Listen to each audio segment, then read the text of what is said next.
telegram is part of American history. The U.S. battleship Maine exploded in Havana Harbor in 1898, and the infamous yellow journalist William Randolph Hearst, Orson Welles' model for Citizen Kane, immediately had his newspapers pin the blame on Cuba's Spanish masters.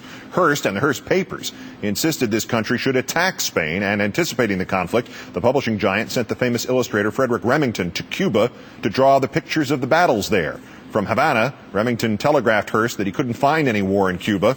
"You furnish the pictures," Hearst telegraphed back. "I'll furnish the war." Our third story in the countdown tonight. Imagine if William Randolph Hearst had owned a cable television network. The first admission from the evil overlord of Fox, Rupert Murdoch, that his news operation tried to lead America into the war in Iraq. Mr. Murdoch's remarkable confession coming at last month's annual meeting of the World Economic Forum in Davos in Switzerland. First, Murdoch bemoaning how big media has lost much of its power to set agendas to things like blogs and news sites on the internet. Then panel moderator Charlie Rose following up with a question about whether News Corp had managed to shape the agenda on the war in Iraq, to which Mr. Murdoch answered, quote, "No, I don't think so. We tried." Follow-up answer, "We basically supported the Bush policy in the Middle East, but we have been very critical of his execution." Time now to call in Rachel Maddow, the host of the conveniently named Rachel Maddow Show on Air America Radio. Good evening. Welcome. Hi, Keith. Thanks for having me. Well, many will no doubt react to our doing this segment by saying, and this is news, why? But is there ambiguity here? I mean, we won't get access to the actual tape of what he said for a couple of weeks, but the print reporting simply says he was asked if his company managed to shape the agenda about Iraq, and he said, "No, I don't think so. We tried." Is there more than one way to interpret that? I don't think so. It seems to me to be a fairly unambiguous statement, which wouldn't be a problem if he was talking about a PR firm or if he was talking about some sort of ideological think tank with an axe to grind.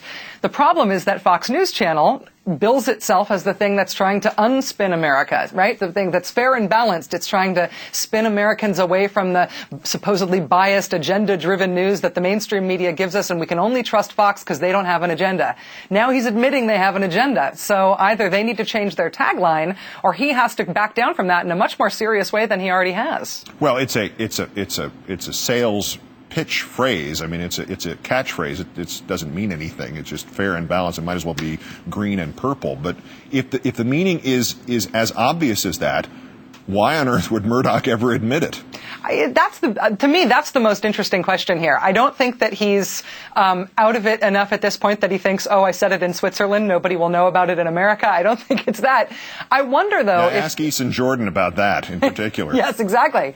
I wonder if there's a certain fatalism and a certain kind of flippancy born of fatalism among a lot of the really big deal people like Rupert Murdoch, who did bang the drum so loudly for this war. I mean, nobody in the world thinks this war is going well anymore except for the Cheney family. And people like Rupert Murdoch, who have to know how responsible they were for ginning up the support for it, I just wonder if he's a little bit self-destructive and flippant on this issue because he feels fatalist. And how else would you feel about it? Were you in his position? He's got to be carrying at least some guilt if he's a human being. Well, presumably there could be some spin forward, too, to the follow-up, because the follow-up that he said was, we basically supported the Bush policy in the Middle East, but we have been very critical of its execution.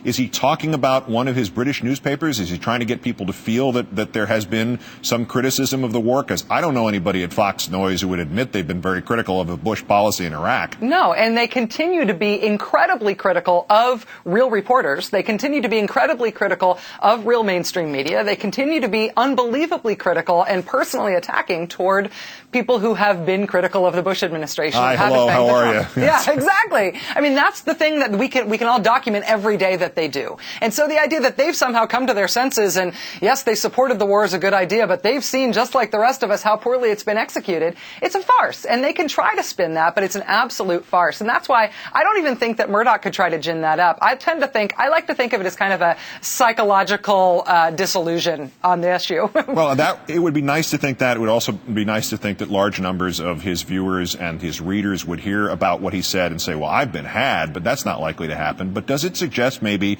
that the trend of the TV ratings, they are not adding viewers, they are not holding their younger viewers, suggests that the fair and balanced claim and all the rest of the promotional stuff is now rejected in advance by new viewers in the same way that, the tobacco companies claims that you can smoke safely are automatically rejected? Well, they're certainly not attracting new and younger viewers. And I think there's a reason why Fox News Channel did get giant ratings at one point and does continue to get some good ratings, because I think there is a feel-good factor to jingoism. There is something about Father Coughlin-style demagoguery that quickens your blood, that is enticing, and that is appealing in a populist sort of way. The problem is that the American public is past that point with this war, and that's going to be their signature issue. Murdoch, I think, knows it's their signature issue, that they more than anybody helped gin up the case for the war and beat the drums for it. And I just, it may feel good to go along with that stuff, but ultimately you get sick of it.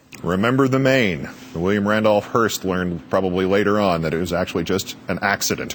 Rachel Maddow, the host of What Else? The Rachel Maddow Show on Air America. A pleasure to have you on the show. Thank you, Keith.